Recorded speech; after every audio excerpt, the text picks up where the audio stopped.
Hello friends, imagine कीजिए आप flight से लॉस एंजल्स से न्यूयॉर्क जाना चाहते हैं, मगर फ़्लाइट के पायलट ने फ़्लाइट का डायरेक्शन जो है 3.5 डिग्री साउथ की तरफ घुमा दिया।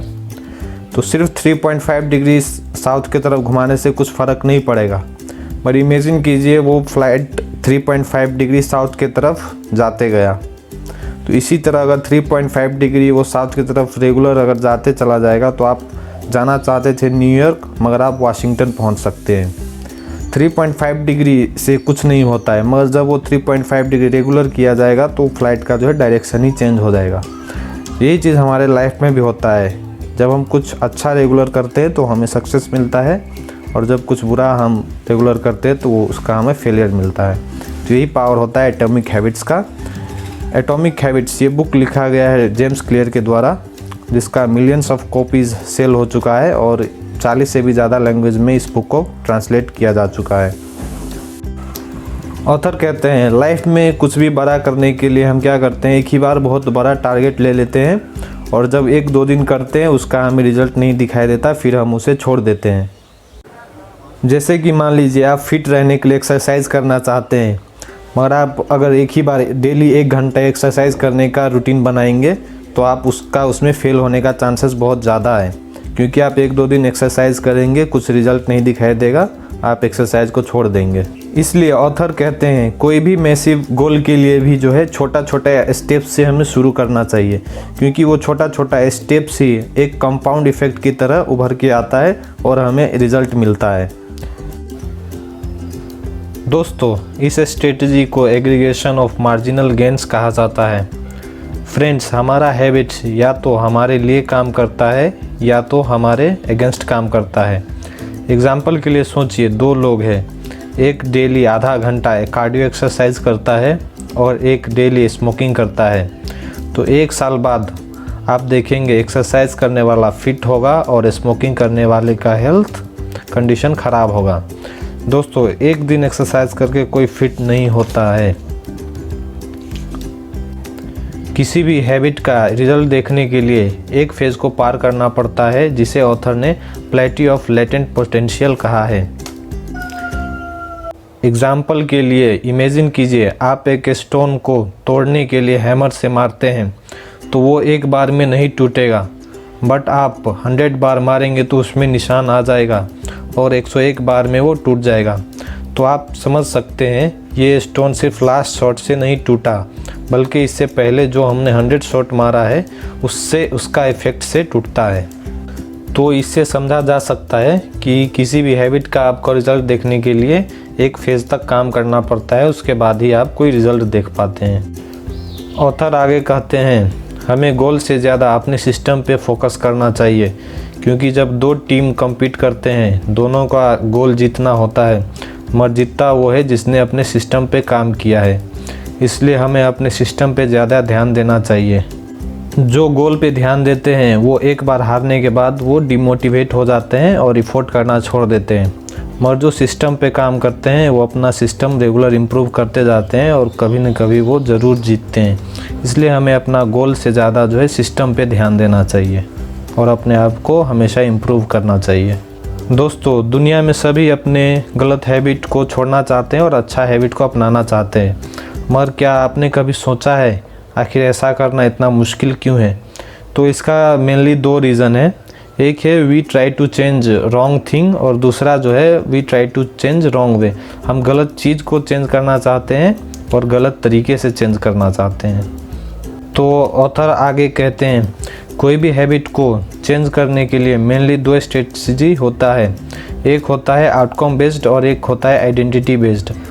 अगर 2 स्मोकर है जो स्मोकिंग का हैबिट चेंज करना चाहते हैं, अगर आप आउटकम बेस्ड वाले को सिगरेट ऑफ़र करेंगे तो वो बोलेगा no thanks, I am trying to quit. और आप आइडेंटिटी बेस्ड वाले को ऑफ़र करेंगे तो वो बोलेगा no thanks, I am not a smoker.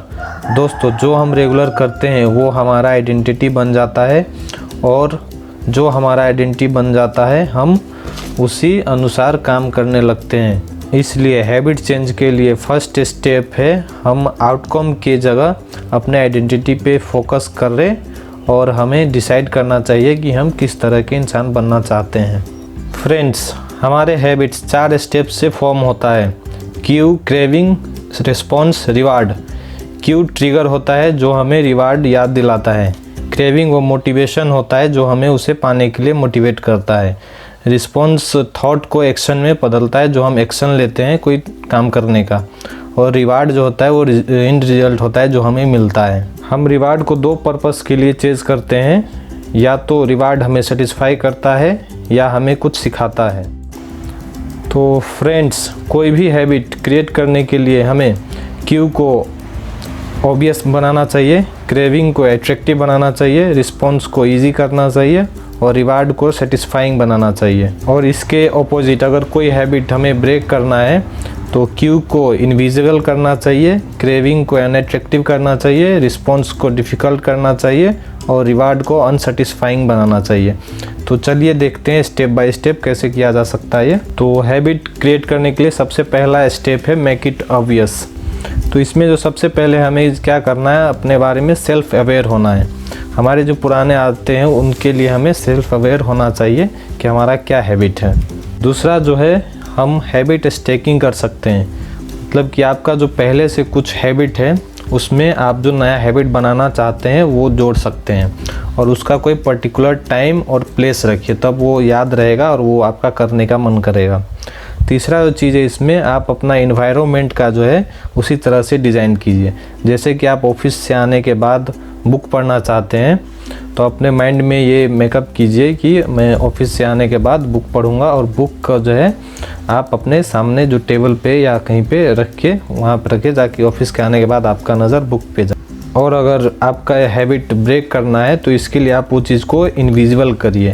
जैसे ऑफिस से आने के बाद आपको मोबाइल चलाने का मन नहीं है तो आप मोबाइल को कहीं पे इनविजिबल प्लेस पे रख दीजिए। दूसरा जो है क्रेविंग के लिए, वो है मेक इट एट्रैक्टिव।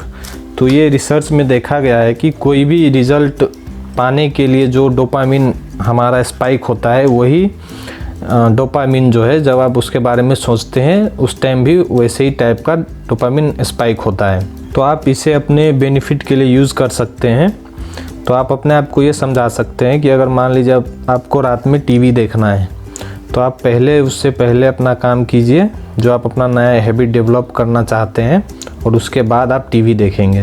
तो ऐसे करके खुद को समझाइए, उसको जो है टेम्पटेशन बिल्डिंग कहा जाता है। हमारे फैमिली, फ्रेंड्स और हमारे इन्वायरमेंट भी बहुत ज़्यादा इन्फ्लुएंस करते हैं। तो जो आप नया हैबिट बनाना चाहते हैं तो आप उन्हीं लोगों के साथ संगत कीजिए जिनके पास ऑलरेडी वो हैबिट है। जैसे कि आप राइटर बनना चाहते हैं तो आप राइटर लोगों के साथ टाइम स्पेंड कीजिए, उससे आपको मोटिवेट होगा और आप उसको काम को एंजॉय करेंगे। और हैबिट ब्रेक करने के लिए आप ये दिमाग को समझा सकते हैं कि अगर मैंने ये काम नहीं किया तो मुझे क्या क्या फ़ायदे हो सकते हैं। आप ऐसा करके अपने माइंड को रिप्रोग्राम कर सकते हैं और उस चीज़ को अनअट्रैक्टिव बना सकते हैं। थर्ड लॉ जो है रिस्पॉन्स का, तो कोई भी हैबिट बनाने के लिए हमें जो रिस्पॉन्स है उसको ईजी बनाना चाहिए, इसलिए इसे मेक इट ईजी कहा गया है। तो हमारा ब्रेन क्या है, वो जो है एनर्जी बचाने का कोशिश करता है। तो कोई भी चीज़ जब उसे हार्ड लगता है तो वो नहीं करना चाहता है। तो जैसे आपका बुक पढ़ने का हैबिट बनाना चाहते हैं तो आप बुक को हमेशा सामने रखिए जहाँ से आप इजीली बुक को ग्रैब कर सकें और पढ़ सकें। और जैसे आपको अगर मोबाइल का हैबिट छोड़ना है तो मोबाइल को आप ऐसे जगह पे रखिए जहाँ से आपको निकालना पड़े, फिर उसमें पासवर्ड डालना पड़े और फिर चलाना पड़े। तो उससे क्या होगा, आपका माइंड जिस चीज़ में ज़्यादा इजी फील करेगा वो करने का उसका हैबिट है माइंड का, इसलिए उसी एक्शन का ज़्यादा चांस होता है जो माइंड को इजी लगता है। चौथा रूल जो है हैबिट बनाने का, वो है मेक इट सेटिस्फाइंग।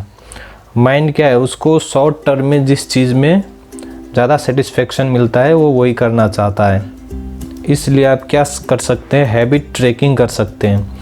जब भी आप छोटे से छोटा भी कोई प्रोग्रेस करते हैं अपने हैबिट में तो उसका आप किसी तरह काउंट कीजिए, कैलेंडर पे एक्स लगा के या कोई भी तरीके से अपने हैबिट को ट्रैक कीजिए, ताकि आप प्रोग्रेस हो तो आपको माइंड को सेटिस्फाई मिले और वो उस चीज़ को बार बार करना चाहे। इसी तरह हैबिट को ब्रेक करने के लिए आप उस हैबिट को, उस एक्शन को अनसेटिस्फाइंग बनाइए, पेनफुल बनाइए, और हो सके तो ये ध्यान रखिए कि आपको कोई वॉच कर रहा है ये चीज़ करते हुए, तो उससे क्या होगा, आप हमेशा कुछ तो अच्छा ही करना चाहेंगे। तो दोस्तों ये प्रोसीड्योर है जिससे आप अपना हैबिट्स बना सकते हैं, और अगर कुछ बुरा हैबिट है तो आप उस हैबिट को चेंज भी कर सकते हैं। ऑथर ने लास्ट में एक गोल्डीलॉक रूल के बारे में बताया है, जिसमें दिखाया गया है कि आप अपने आप को इतना बड़ा चैलेंज भी मत दीजिए ताकि आप उसके लिए आपके पास मोटिवेशन ना रहे, या इतना छोटा भी टारगेट नहीं लेना चाहिए जिसके लिए आपका कुछ मोटिवेशन ही नहीं रहे। तो इसलिए हमेशा जो है आपका जो करेंट एबिलिटीज़ है उसके एज पे होके जो आपका हाईएस्ट पीक परफॉर्मेंस जहाँ पे आप दे सकते हैं उस वहाँ पे रह के अपने आप को मोटिवेट करना चाहिए। और नेक्स्ट जो कहा है उन्होंने, एक हैबिट का एक अच्छा बात यह है कि आपको वो चीज़ करने के लिए बार बार थिंकिंग नहीं करना पड़ता है। हैबिट होने के बाद कोई चीज़ ऑटोमेटिक आप कर सकते हैं। और इसका एक डाउन साइड क्या है, जब हमारा कोई हैबिट बन जाता है तो हम छोटे छोटे चीज़ों पे ध्यान नहीं देते हैं, और जो हमारा हैबिट बन जाता है उसी पे रह जाते हैं। तो इसीलिए ऑथर कहते हैं कि हैबिट्स प्लस डेलिब्रेट प्रैक्टिस ही आपको मास्टरी दिला सकता है। तो आशा करता हूँ दोस्तों आपको इस बुक से काफ़ी कुछ सीखने को मिला होगा।